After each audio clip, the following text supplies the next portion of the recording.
The mashed potatoes hit me first hot, thick, sliding down my shoulders. Claire Wells, the HOA president, laughed, pointing at me like I was a joke. Guests froze, phones raised, whispers filling the room. She shouted, "Maybe now you'll learn your place." I stayed calm, chest tight, hands steady. Around us the elite murmured, unsure whether to intervene. But I already knew something she didn't. This moment wasn't the end.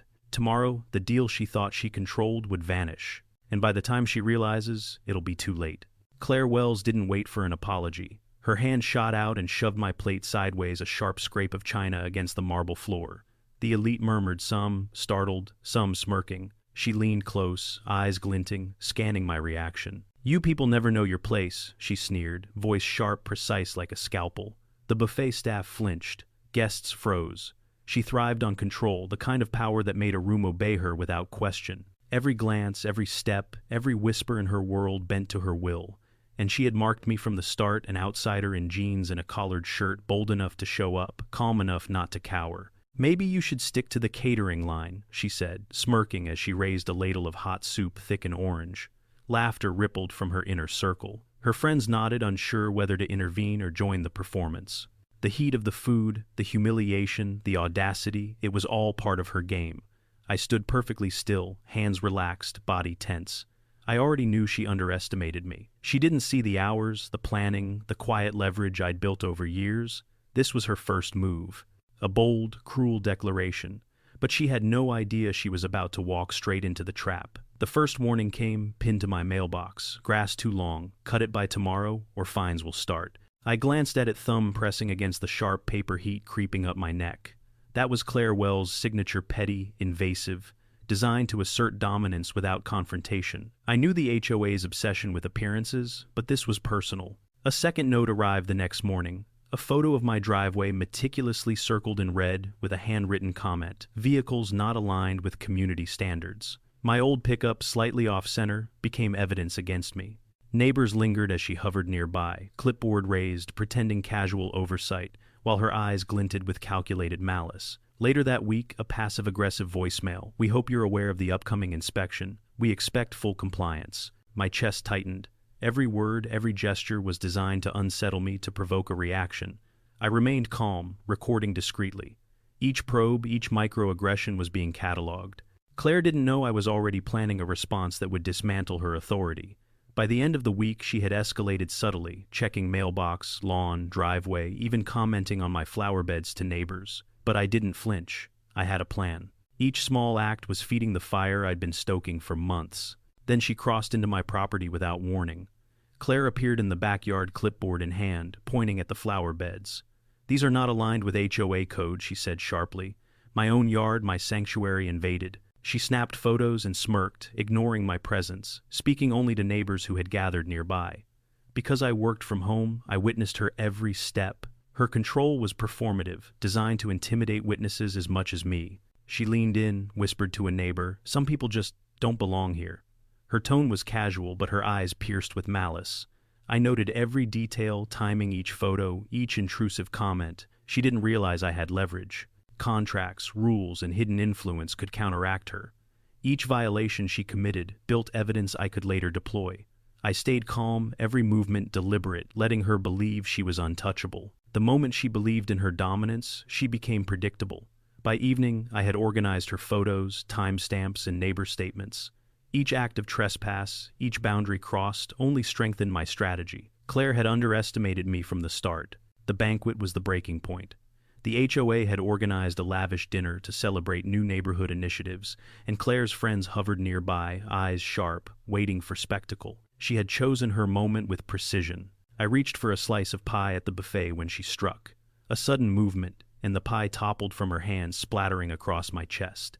Thick filling ran down my arms and soaked my shirt. The room froze. Phones shot up. Guests gasped, some horrified, others whispering. Claire doubled over, laughing. "Maybe now you'll understand your place," she shouted, the buffet tables echoing her arrogance. She smirked eyes, scanning reactions, enjoying the public humiliation. But I stood still, heart tight, hands steady. Calm was my weapon. The emotional stakes were personal. Memories of my father, who had been forced out of his own property by a similar HOA scheme, flared. This humiliation mirrored the oppression my family had endured. I let the heat burn a little longer. Each second was data-proof evidence. My mind raced planning how to convert this abuse into leverage. By the end, Claire believed she had broken me. She hadn't. Every chuckle, every smirk, every glance from the audience became ammunition for the retaliation I had been crafting silently for months. Her overconfidence was now her vulnerability. Security staff arrived as murmurs swelled, but Claire waved them off with practiced authority. "It's nothing. He provoked it," she said, twisting the story casually.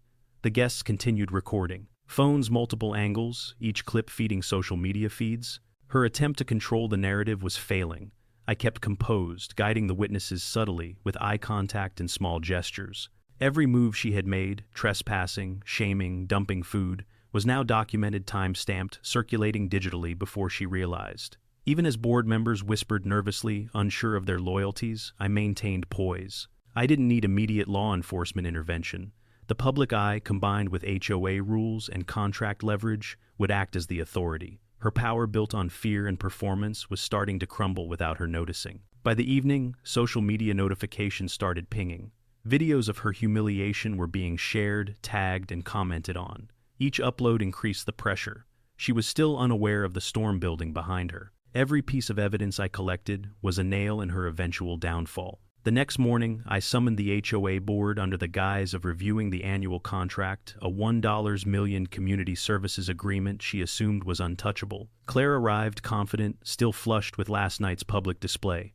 I laid it out calmly. Every photo, every video, every witness statement. The banquet, the invasion of property, the harassment, all of it documented. Her expression faltered as I explained the legal and financial implications. The contract she believed guaranteed was now in jeopardy. She tried to stammer, regain authority, but her words faltered. Her power, built on fear and public humiliation, was gone. I paused deliberately. "Consider the contract canceled," I said, voice measured.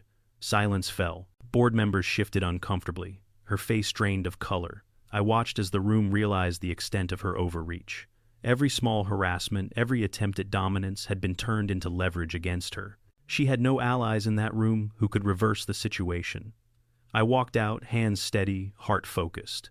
Over the next hours, social media amplified the evidence. Neighbors, board members, and community leaders all saw what had transpired. Claire had crossed a line she never anticipated, and by the time she understood the scope of her miscalculation, it would be far too late. The boardroom smelled of polished wood and expensive coffee, but the tension was thicker than any aroma. Claire Wells sat at the head of the table, clipboard in hand, eyes sharp, expecting compliance. I stepped in, holding the contract folder tightly, every breath measured. "Good morning," I said, voice calm but carrying weight. "We need to review the community services agreement." Her smile faltered. The same confidence she wielded like a weapon at the banquet wavered under my gaze. "Everything is in order," she said, feigning authority. I set the folder on the table, letting the weight of its presence fill the room. "I believe there's been a misunderstanding," I continued, leaning slightly forward. "All of the documentation from last night, the banquet, your actions, the video evidence, is now in front of the board, and I have a few decisions to make." She laughed nervously, tilting her head. "Decisions?" About what? I let the room silence itself, each board member exchanging glances. "About whether you retain control over this contract," I said. Every word deliberate, because last night you crossed a line, and lines like that have consequences. The board members shifted. Claire's confident tone cracked as she realized this wasn't just about social embarrassment.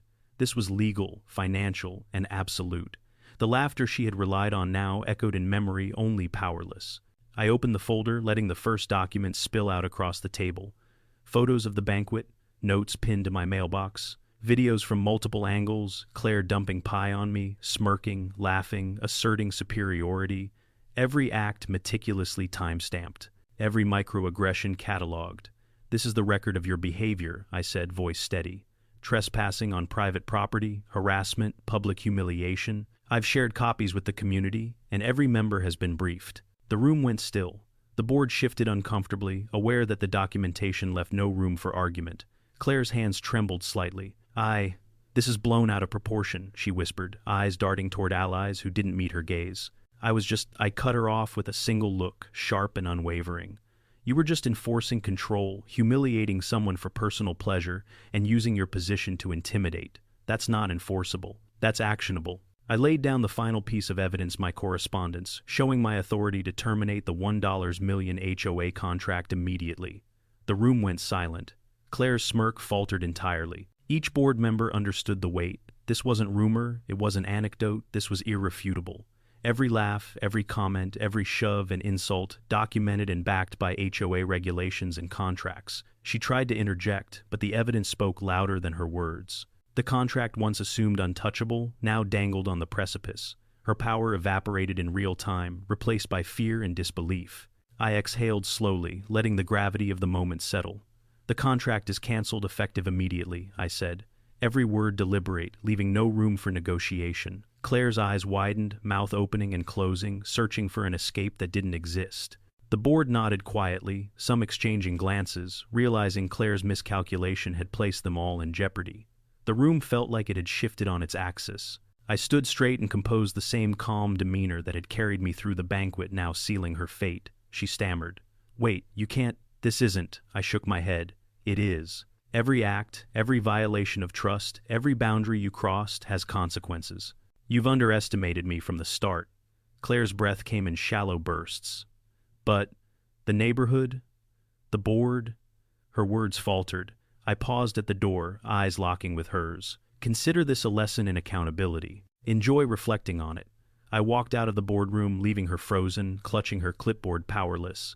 The contract worth $1 million, the leverage she assumed she owned, vanished with a single action. Outside, neighbors whispered, staff peered curiously, and the community's eyes were now on her, no longer under her control. By the time she recovered, the damage was done. The videos from the banquet were already circulating. Social media had amplified the humiliation. Her public persona of control, her authority as HOA president, evaporated in hours. She had performed her power publicly, only to see it collapse in front of witnesses. I stepped into the sunlight, hands steady, chest tight, but resolute. Claire Wells had lost more than a contract. She had lost credibility, dominance, and the aura of untouchable authority. And for the first time, the neighborhood had seen that actions, even those dressed in entitlement, have consequences. I stepped back onto my property, the late afternoon sun casting long shadows across the freshly mowed lawn. The taste of pie, remnants of Claire Wells' cruel banquet stunt, lingered faintly, a reminder of the chaos she had orchestrated. Neighbors had gathered cautiously along the sidewalks, their expressions a mixture of curiosity, disbelief, and tentative support. Claire sat behind her office window, clipboard clutched like a talisman, unaware that her authority was crumbling with every passing second. The murmurs spread quickly. Phones emerged, videos of the banquet circulated, and every whisper amplified the spectacle of her failure. Some neighbors muttered about fairness, shaking their heads. Others stared openly, witnessing the unraveling of her long-held control. I kept calm, letting their attention settle on the reality of the situation. Every step I took, deliberate and controlled, reinforced my authority and projected the silent strength that had carried me through the public humiliation. HOA board members trickled outside, their usual composure faltering. Claire's power had always relied on fear and intimidation, and without that she appeared exposed, vulnerable. A few brave neighbors approached me, hesitant but curious. "We've never seen her behave like this," one admitted quietly. I nodded once, acknowledging their words without judgment. The community's eyes had already shifted, the dynamic had changed. As the sun dipped lower, social media amplified the moment further. Clips from multiple angles spread across platforms, each upload cementing the narrative. Claire Wells had abused her position, and now the consequences were visible to all. Her performative dominance had evaporated. The HOA's culture of intimidation and petty control was exposed to the very people who had once bowed to it. Inside the office, Claire's pacing quickened. Her usual confidence was gone, replaced by tension and disbelief. Neighbors whispered among themselves, comparing notes, sharing videos, discussing contracts, fines, and the banquet incident. The shift was palpable. For the first time, the community recognized that actions, even by those cloaked in entitlement, have consequences, and they would no longer tolerate unchecked authority. Later that afternoon, I finalized the termination of the HOA contract.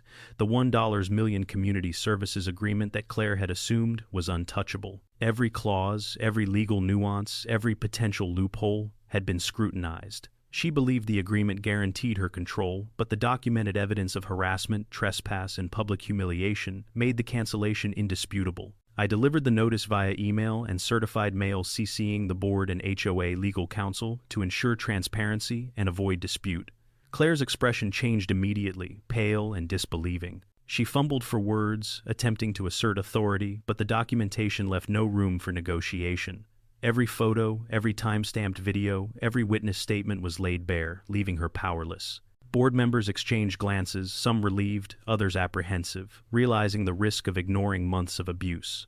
Over the next few hours, the HOA board convened to assess the fallout. Advisors confirmed that any attempt to contest the termination would fail. The evidence, digital, physical, and testimonial, was airtight.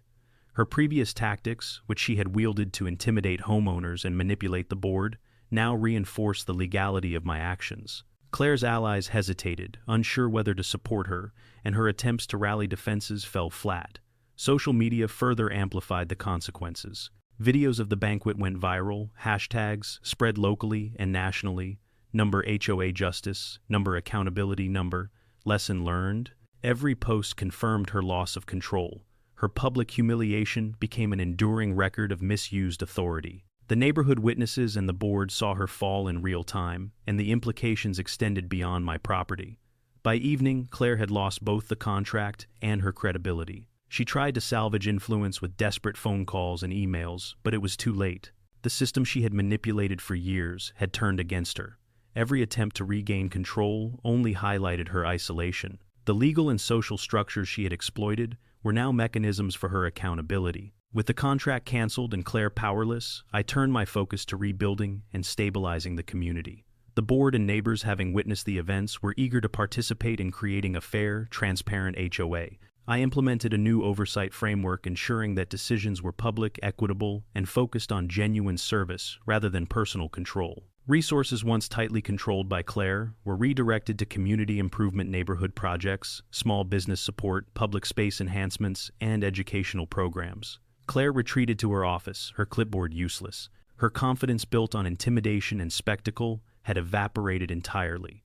Rumors spread through the neighborhood and online, amplifying her failure. Social media showcased the banquet incident, but also the calm, measured response that dismantled her authority. Videos and posts trended with hashtags emphasizing justice and accountability, reinforcing the message that misuse of power carries consequences. By week's end, her influence was effectively nullified. Remaining contract claims were denied. Board elections replaced her leadership with officials committed to transparency and fairness. The community had observed accountability in action and learned that entitlement has limits. I walked across my property, observing the orderly flower beds, driveway, and lawn, all under renewed oversight. Neighbors nodded, some quietly, offering thanks, others simply watching as a new balance was restored. Justice had been served, not through rage, but through careful planning and composure. Finally, I paused at the edge of my yard, looking toward the house where Claire had sought to humiliate me. The sun was setting impartial and calm. The buffet incident, the trespasses, and the social humiliation had led to this. Claire's authority nullified the $1 million contract canceled, and a precedent for accountability set in the neighborhood. I stepped back toward my home chest, steady, mind clear. Claire Wells would remember this day, and so would everyone else. Power is only real when earned, not assumed. And today, justice was earned, deliberate and undeniable. The community had witnessed the fall of entitlement and the rise of accountability, a lesson that would last far longer than any of her petty acts.